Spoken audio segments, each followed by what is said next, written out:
नमस्कार दोस्तों। अभी आप ये जो पेशेंट का स्क्रीनशॉट देख रहे हैं, इस पेशेंट को बेसिकली दो तीन समस्याएं थी। दो समस्या तो इनका प्राइवेट पार्ट से जुड़ी थी, जैसे कि इनका पेनिस में ठीक से इरेक्शन नहीं आया करता है, इनका लिंग में ठीक से कठोरता मेंटेन नहीं होता है। ये नंबर वन प्रॉब्लम।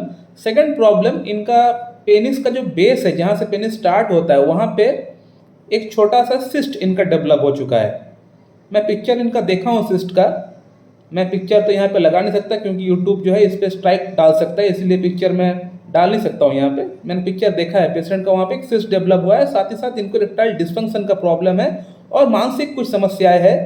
वो मैं पेशेंट से बात करके समझ गया। पेशेंट शादी किए थे, आज से इनका शादी 5 साल पहले इनका शादी हुआ है, लेकिन वो अब डाइवोर्स हो चुके हैं। इनका शादी चला नहीं है। कारण यही था कि इनका अंदर इरेक्टाइल डिस्फंक्शन का प्रॉब्लम था, लिंग में ठीक से तनाव नहीं आया करता था। और अब इस पेशेंट को फिर से शादी करने के लिए अपना घर से इसको प्रेशराइज किया जा रहा था कि आप फिर से शादी करो, हम लोग आपके लिए रिश्ता देखेंगे, आप शादी करो। अब इस पेशेंट को शादी नहीं करना। इस पेशेंट को पता है कि इनका प्रॉब्लम एक्चुअल में कहाँ पे है, इनको पता है। और इनका मन में एक डर बैठ गया है, वो है फेलियर ऑफ रिजेक्शन। इनको पता है मुझे फिर से नकारा जाएगा, वही चीज़ फिर से घटने वाली है, फिर वही डाइवोर्स होने वाली है, इनको पता है। और ऐसा भी नहीं कि ये पेशेंट हाथ पे हाथ रख के बैठे हुए थे इतने साल। ये कई जगह से ट्रीटमेंट किए हुए हैं, एलोपैथिक ट्रीटमेंट, यूनानी ट्रीटमेंट, होम्योपैथिक ट्रीटमेंट, सब कुछ ट्रीटमेंट चला हुआ है, लेकिन कुछ खास परिणाम इनको नहीं मिल पाया है। मैं इनका प्रीवियस डॉक्टर्स का प्रिस्क्रिप्शन देख रहा था, खास तौर पर होम्योपैथिक जो प्रिस्क्रिप्शन जो जहाँ पे ट्रीटमेंट किए थे वो प्रिस्क्रिप्शन में देख रहा था। मैं क्या बताऊँ, वही 8-8, 10-10 मेडिसिन इनको दिया गया था। मसाला मिक्सचर, एक काइंड ऑफ मसाला मिक्सचर। तो इस तरह मेडिसिन प्रेस्क्राइब करने से पेशेंट का प्रॉब्लम ठीक नहीं हो सकता है। मसाला मिक्सचर करेंगे आप, 5-6 मेडिसिन एक साथ देंगे, मिला के देंगे, या मिला के नहीं भी देंगे तो 8-10 मेडिसिन एक एक दिन में पेशेंट को लेने के लिए कहेंगे, तो प्रॉब्लम सॉल्व नहीं होने वाला पेशेंट का। इन्होंने 3 जगहों से ट्रीटमेंट किया हुआ है, उसमें से 2 बड़े डॉक्टर तो यूट्यूब के हैं, एक उनका लोकल के थे। तो वही प्रिस्क्रिप्शन 8-8, 10-10 मेडिसिन। तो मसाला मिक्सचर करने से कभी भी पेशेंट का प्रॉब्लम सॉल्व नहीं होगा। मैं अक्सर बोलता हूँ, बहुत पहले से बोलता हुआ आ रहा हूँ कि अगर आपको ट्रीटमेंट करना है होम्योपैथी में तो पेशेंट का पूरा केस टेकिंग करके, थॉरोली केस टेकिंग करना पड़ेगा। केस टेकिंग करने के बाद आपको सिंगल मेडिसिन आपको पेशेंट को देना पड़ेगा, या हद से ज़्यादा अगर आपको पेलिएटिव मेडिसिन अगर आपको ऐड करना है तो जनरल मेडिसिन के तौर पे आप 1 मेडिसिन या 2 मेडिसिन आप और ऐड कर सकते हो। नहीं करे तो अच्छा है, अगर करना है, करना पड़ रहा है, तो आप 1 से 2 मेडिसिन और ऐड कर सकते हो, लेकिन वो जनरल मेडिसिन होना चाहिए। जो आपका पोटेंटाइज मेडिसिन है उसके साथ कोई और मदर टिंचर या 3x 6x की कोई और मेडिसिन अगर ऐड करना पड़ रहा है तो फिर आप उसको ऐड कर सकते हैं। लेकिन पोटेंटाइज मेडिसिन आप सल्फर दे रहे हैं, सुबह दोपहर को दे रहे हैं लाइकोपोडियम, शाम को दे रहे हैं सिलेनियम, रात को दे रहे हैं एग्नस कैस्टस, नहीं, ऐसा नहीं चलने वाला। कोई मेडिसिन काम नहीं करेगा। तो ट्रीटमेंट चला हुआ है इनका, ट्रीटमेंट पेशेंट किए हैं, लेकिन कुछ खास परिणाम इनको नहीं मिल पाया है। अब 4 महीने से इनका ट्रीटमेंट मेरे पास से चल रहा है। इनका बेसिकली 2-3 समस्या है। मैंने जैसे आपको बताया कि इनका इरेक्टाइल डिस्फंक्शन का प्रॉब्लम है। सेकंड प्रॉब्लम है इनका पेनिस का जो बेस है वहाँ पे एक छोटा सा सिस्ट इनको डेवलप हुआ था। और कुछ मानसिक समस्या है।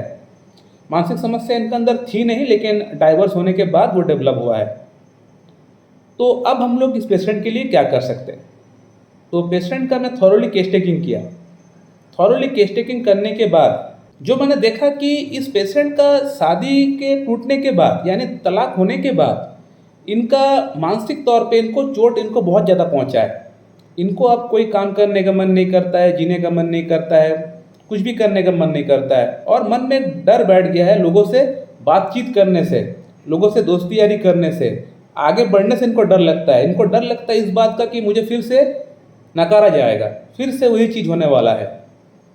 तो इनका मन में एक डर बैठ गया, एक फियर बैठ गया है, एक काइंड ऑफ इंडिफरेंस चल रहा है माइंड में। इनको अब कुछ भी अच्छा नहीं लगता है, ना जीने का मन करता है, ना हंसने का मन करता है, सिर्फ वो जी रहा है अपना फैमिली के कारण से। मैं इस पेशेंट को स्टार्टिंग में सोच रहा था एसिड फॉस दूँ, लेकिन बाद में मैंने एसिड फॉस को काट के नैट्रम मूर प्रेस्क्राइब किया हुआ है। क्यों नैट्रम मूर, ये मैं बताने वाला हूँ आपको। देखिए, नैट्रम मूर और एसिड फॉस दोनों में इंडिफरेंस पाया जाता है, लेकिन एसिड फॉस का जो इंडिफरेंस होता है बहुत ही एक्सट्रीम लेवल पे होता है। कोई जिए मरे हंसे उसको कोई असर नहीं पड़ता है। वो बिल्कुल एकदम हम लोग बोल सकते हैं एक जिंदा लाश की तरह वो पड़ा हुआ रहता है एसिड फॉस। लेकिन नाट्रियम मूर का यहाँ पे ऐसा नहीं होता है। नाट्रियम मूर का अंदर इंडिफरेंस होता है, लेकिन वो अपना फैमिली वालों के लिए एटलीस्ट जीना चाहता है, वो फैमिली वालों को कष्ट नहीं देना चाहता है। लेकिन एसिड फॉस का यहाँ पे ऐसा नहीं होता। एसिड फॉस जो है दुनिया जाए भाड़ में, मेरे साथ खराब हो रहा है, मैं ठीक नहीं हूँ, तो आप ठीक रहे या ना रहे मुझे उससे कोई मतलब नहीं। फैमिली वालों को परवाह नहीं करता एसिड फॉस। लेकिन नाट्रियम मूर जो है फैमिली वालों को परवाह करता है, इसीलिए वो चाह रहा है फिर से शादी करने के लिए। तो यहाँ पे एक डिफरेंस है एसिड फॉस और नाट्रियम मूर का बीच में। दोनों में डिफरेंस पाया जाता है, लेकिन ये डिफरेंस है कि नाट्रियम मूर जो है अपना फैमिली के खातिर वो अपने आप को बदल सकता है, जो कि एसिड फॉस नहीं कर सकता है। ये एक डिफरेंस है। तो ये नाट्रियम मूर का सबसे बड़ा सिम्टम एक हो गया। सेकेंड सिम्टम है पेशेंट नमक लेते हैं, खाने में ऊपर से नमक लेते हैं, ये और एक सिम्टम हो गया। थर्ड सिम्टम जो मैंने देखा वो ये था कि पेशेंट का अंदर रेस्पिरेशन बहुत ज़्यादा होता है, यानी पसीना बहुत ज़्यादा आता है। और पेशेंट का जो स्ट्रक्चर है, जो बॉडी का जो स्ट्रक्चर है, थोड़ा लीन थीन इमैसिएटेड है, थोड़ा सा बॉडी जो है ऐसा लग रहा है बॉडी में जान नहीं है। इनका वेट पहले अच्छा खासा था, लेकिन वेट अब दिन पर दिन घट रहा है। पेशेंट का कहने के अकॉर्डिंग वेट इनका घट रहा है और ऐसा लग रहा है कि एक तरह से बीमार रोगी है, यानी अंदर में कोई प्रॉब्लम नहीं है, लेकिन ऐसा लग रहा है कि कोई बड़ा रोग इनका अंदर चल रहा है। मेरा कहने का मतलब मेरे ख्याल से समझ गए होंगे कि इनको देख कैसा लग रहा है कि इनका उम्र है 30 ईयर्स, लेकिन इनको देख के लग रहा है 50 ईयर्स इनका एज हो गया हो, ऐसा इनको देख के लग रहा है। और इनको नहाने का मन बहुत ज़्यादा करता है, यानी बहुत देर तक नहाते हैं और नहाने से इनका प्रॉब्लम कम होता है। एक तो और एक प्रॉब्लम इन्होंने मुझे बताया कि इनको हेडेक का प्रॉब्लम है, वो धूप में जाने से पड़ता है। नाट्रियम मूर का पेशेंट को हेडेक होता है, चक्कर आता है धूप में जाने से, और नहाने से आराम मिलता है। इस पेशेंट के साथ भी यही है।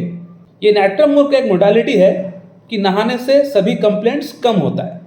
नहाना इनको अच्छा लगता है और बहुत देर तक नहाते हैं नाट्रियम मूर का पेशेंट।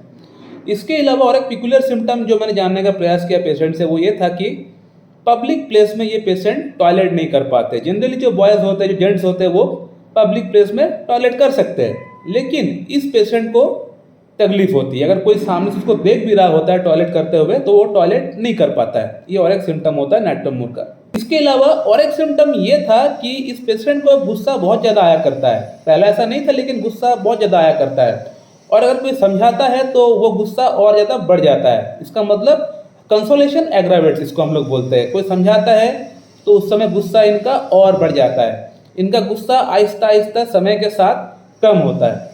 तो ये और एक सिम्टम हो गया नाट्रियम मूर का। और मेंटल एक सिम्टम ये था कि इनको पुरानी बातें बहुत ज़्यादा याद आता है, यानी जो इनका वाइफ के साथ बीते हुए लम्हे जो थे वो सब इनको बहुत ज़्यादा इनको याद आता है, उनको वो भुला नहीं पा रहे हैं। ये नाट्रियम मूर का एक बहुत बड़ा सिम्टम है कि वो बीते हुए बात को याद करते हैं और याद करके अपने आप को वो कष्ट में डालते हैं। ये एक नाट्रियम मूर का सिम्टम है। उस बात को वो भुला नहीं पाते हैं, और भुला नहीं पाते इसीलिए उसका मन में एक डर बैठ गया है, लोगों से दोस्ती यारी करने में, आगे बढ़ने में, फिर से शादी करने में डर बैठ गया है। तो इन सभी सिम्टम्स को देखते हुए पेशेंट को नाट्रियम मूर दिया गया, और नाट्रियम मूर से इस पेशेंट का प्रॉब्लम काफ़ी हद तक ठीक हो चुका है। पेशेंट का मैं फीडबैक लिया हूँ। पेशेंट का मैं ऑलरेडी केस टेकिंग पहले ही कर चुका था। पेशेंट को फिर से मैंने कहा कि एक बार आप अपना फीडबैक, अपना राय व्हाट्सएप पर डाल दीजिए, क्योंकि मैं आपका केस वीडियो बनाने वाला हूँ। तो पेशेंट ने क्या लिखा आप देख सकते हैं। पेशेंट को काफ़ी हद तक फ़ायदा हो चुका है। इरेक्टाइल डिस्फंक्शन में फ़ायदा हो चुका है, लिबिडो में फ़ायदा हो चुका है, इनका बॉडी वेट बढ़ रहा है, प्लस जो ट्यूमर था वो अब बिल्कुल ना के बराबर रह चुका है। ओनली 5% के आसपास है, वो भी पूरी तरह गायब हो जाएगा आगे। और मेंटल स्टेट में अब इनको काफ़ी ज़्यादा रिलैक्स फील कर रहे हैं। रात को नींद आ रहा है, काम करने का मन कर रहा है, जीने का मन कर रहा है। तो ये सिम्टम्स में बदलाव आया है सिर्फ 4 महीने के अंदर। तो आप लोगों ने देख लिया कैसे सिंगल मेडिसिन से, कॉन्स्टिट्यूशनल ट्रीटमेंट से, क्लासिकल अप्रोच से पेशेंट ठीक होता है। 8-10 मेडिसिन एक साथ प्रिस्क्राइब करने से पेशेंट ज़िंदगी में ठीक नहीं हो पाएगा, जैसे कि इस पेशेंट के साथ हुआ। ऑलरेडी ये पेशेंट मेरे पास आने से पहले बहुत जगह से ट्रीटमेंट किया हुआ है, 8-10 मेडिसिन मसाला मिक्सचर बना के इनको दिया जा रहा था। मसाला मिक्सचर से प्रॉब्लम सॉल्व नहीं होता है। जब तक original medicine, constitutional medicine, holistic approach में आप ट्रीटमेंट नहीं करेंगे पेशेंट का, तब तक पेशेंट आपका ठीक नहीं हो पाएगा। तो अब इस पेशेंट के अंदर काफ़ी हद तक इम्प्रूवमेंट आ चुका है, पेशेंट शादी भी कर पाएगा। हाँ, एक बात मैं आप लोगों को बताना भूल गया था कि इस पेशेंट को नैट्रोमोर के साथ साथ स्टार्टिंग का 2 महीने के लिए मेरा खुद का बनाया हुआ जो टैबलेट है वो भी मैं इनको दिया था। इसलिए दिया था क्योंकि इनका शादी नज़दीक है, वो फिर से शादी करने वाले हैं, तो इसीलिए इनको फास्ट इम्प्रूवमेंट की दरकार है। तो वो टैबलेट भी पेशेंट का कहने पे ही मैंने इनको दिया था, तो उससे पेशेंट को और इनिशियल बूस्ट मिल गया और अच्छा इम्प्रूवमेंट उससे पेशेंट को दिखना स्टार्ट हो गया। तो ये एक बात जरूर है जो कि मैं बोलना भूल गया था। सो माय डियर फ्रेंड, मैं इस वीडियो को यहीं पे एंड करता हूँ। So thank you very much and have a good day.